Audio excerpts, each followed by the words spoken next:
Hey guys, welcome back to my channel. So ಇವತ್ತಿನ ವೀಡಿಯೋದಲ್ಲಿ ನಾವು ಒಂದು ಅಪ್ಡೇಟ್ ಬಗ್ಗೆ ಮಾತಾಡ್ತಾ ಇದ್ದೀವಿ. ಬಿಗ್ ಬಾಸ್ ಅಪ್ಡೇಟ್ ಆಗಿರುತ್ತೆ. ಸೊ ನಿನ್ನೆ ಎಪಿಸೋಡ್ ಯಾರೆಲ್ಲ ನೋಡಿರ್ತಾರೆ ಎಲ್ಲರಿಗೂ ಗೊತ್ತಿದೆ, ರಕ್ಷಿತಾ ಅವರು ಎಲಿಮಿನೇಟ್ ಆಗಿಬಿಟ್ಟು ಹೊರಗಡೆ ಹೋಗಿದ್ದಾರೆ.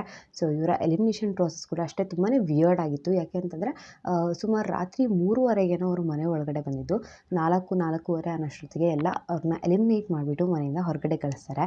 ಮತ್ತು ಇಡೀ ಬಿಗ್ ಬಾಸ್ ಹಿಸ್ಟ್ರಿಯಲ್ಲೇ ಈ ಥರ ಆಗಿರಲಿಲ್ಲ. ಫಸ್ಟ್ ಡೇ ಎಂಟ್ರಿ ಆಗಿದ್ದು ನಾನು ಎಕ್ಸಿಟ್ ಆಗುವಂಥದ್ದು ಅಂಥದ್ದು ಈ ಸತಿ ನಮ್ಮ ಕನ್ನಡ ಬಿಗ್ ಬಾಸ್ ಸೀಸನ್ 12 ನಡೆದಿದೆ.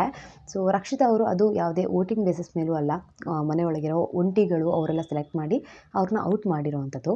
ಸೊ ಈ ಥರ ಆಗಿದೆ. ಜನಕ್ಕೆ ಆ್ಯಕ್ಚುಲಿ ತುಂಬಾ ಬೇಜಾರಾಯಿತು.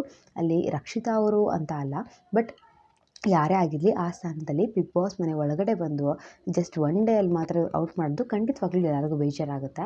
ಸೊ ಇವಾಗ ರಕ್ಷಿತಾ ಅವರ ಫ್ಯಾನ್ಸ್ ಎಲ್ಲರಿಗೂ ಬೇಜಾರಾಗಿದೆ. ಮತ್ತು ಎಷ್ಟೋ ಜನ ನಾನು ಬಿಗ್ ಬಾಸ್ ಮಾಡಲ್ಲ ಹಾಗೆ ಹೀಗೆ ಅಂತಲ್ಲ, ಎವ್ರಿ ಸೀಸನ್ ಈ ಥರ ಇರ್ತಾರೆ. ಬಟ್ ಫಸ್ಟ್ ಡೇನೇ ಮಾಡೋದು ತಪ್ಪು ಅಂತ ಕೂಡ ಅನಿಸುತ್ತೆ. ಸೊ ಸಾಕಷ್ಟು ಜನ ಬೇಜಾರು ಮಾಡ್ಕೊಂಡಿದ್ರು ಈ ಥರ ಮಾಡಬಾರ್ದು ಅಂತ.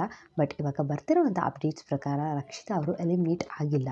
ಅಂದರೆ ಏನು ಈ ಸತಿ ಟೈಟಲ್ ಇದೆ ಎಕ್ಸ್ಪೆಕ್ಟ್ ಅನ್ಎಕ್ಸ್ಪೆಕ್ಟೆಡ್ ಅಂತ. ಸೊ ಅದೇ ಥರ ಒಂದು ಅನ್ಎಕ್ಸ್ಪೆಕ್ಟೆಡ್ ಟ್ವಿಸ್ಟ್ ಇರುತ್ತೆ ಇಲ್ಲಿ. ರಕ್ಷಿತಾ ಅವರು ಈಗ ಸದ್ಯಕ್ಕೆ ಮನೆಯಿಂದ ಹೊರಗಡೆ ಹೋಗಿದ್ದಾರೆ, ಬಟ್ ಅವ್ರು ಹೊರಗಡೆ ಕೂಡ ಬಿಟ್ಟಿಲ್ಲ ಅವ್ರನ್ನ. ಸ್ಯಾಟರ್ಡೇ ಎಪಿಸೋಡಲ್ಲಿ ಮತ್ತೆ ಒಳಗಡೆ ಬರುವಂಥ ಚಾನ್ಸಸ್ ಜಾಸ್ತಿ ಇದೆ ಅಂತ ಹೇಳಿದ್ದಾರೆ. ಬಿಕಾಸ್ ನಾವೆಲ್ಲರಿಗೂ ಗೊತ್ತಿರೋ ಹಾಗೆ ಸಾಕಷ್ಟು ಸೀಸನ್ಸ್ ಆಯಿತು ಸೀಕ್ರೆಟ್ ರೂಮ್ ಅನ್ನೋ ಒಂದು ಕಾನ್ಸೆಪ್ಟನ್ನ ಕೂಡ ತೆಗೆದು ಹಾಕಿದ್ದಾರೆ. ಇವಾಗ ಸೀಕ್ರೆಟ್ ರೂಮಲ್ಲಿ ಇಟ್ಟಿಲ್ಲ, ಬಟ್ ನಮಗೆ ಗೊತ್ತಿಲ್ಲದಂಗೆ ಇಲ್ಲಿ ಏನು ಆಗಿದೆ ಅಂದರೆ ಆಡಿಯನ್ಸಿಗೆ ಕೂಡ ಸೀಕ್ರೆಟಾಗಿ ಟ್ವಿಸ್ಟ್ ಕೊಡೋ ಥರ ಮಾಡಿರುವಂಥದ್ದು. ಸೊ ಅವ್ರನ್ನ ಒಳಗಡೆನೇ ಇಟ್ಕೊಂಡು ಬಿಗ್ ಬಾಸ್ ಮನೆ ಒಳಗೆ ಬಿಡ್ದಂಗೆ ಸೊ ಸ್ಯಾಟರ್ಡೇ ಎಪಿಸೋಡಲ್ಲಿ ಅವ್ರನ್ನ ಮತ್ತೆ ವಾಪಸ್ ಕಳಿಸೋವಂಥ ಚಾನ್ಸಸ್ ತುಂಬಾ ಇದೆ.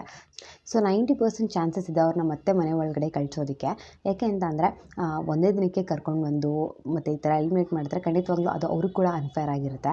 ಸೊ ಆ ಕಾರಣದಿಂದ ಅವ್ರು ಮತ್ತೆ ಬರುವಂಥ ಚಾನ್ಸಸ್ ಜಾಸ್ತಿನೇ ಇದೆ ಅಂತ ನನಗೂ ಕೂಡ ಅನಿಸುತ್ತೆ. ಬಟ್ ನೋಡೋಣ ಸ್ಯಾಟರ್ಡೇ ಎಪಿಸೋಡಲ್ಲಿ ಮತ್ತೆ ರಕ್ಷಿತಾ ಅವ್ರು ಬರ್ತಾರಾ ಅಥವಾ ಬರೋದಿಲ್ವಾ, ಏನು ಮಾಡ್ತಾರೆ ಅಂತ. ಬಟ್ ಅಪ್ಡೇಟ್ಸ್ ಪ್ರಕಾರ ಅಂತೂ ರಕ್ಷಿತಾ ಅವರು ಬರ್ತಾರೆ. ಸೊ ಅವರ ಫ್ಯಾನ್ಸ್ ಎಲ್ಲರೂ ಒಂದು ಹೋಪ್ನ ಇಟ್ಕೋಬೋದು ಅವ್ರು ಬರ್ತಾರೆ ಅಂತ.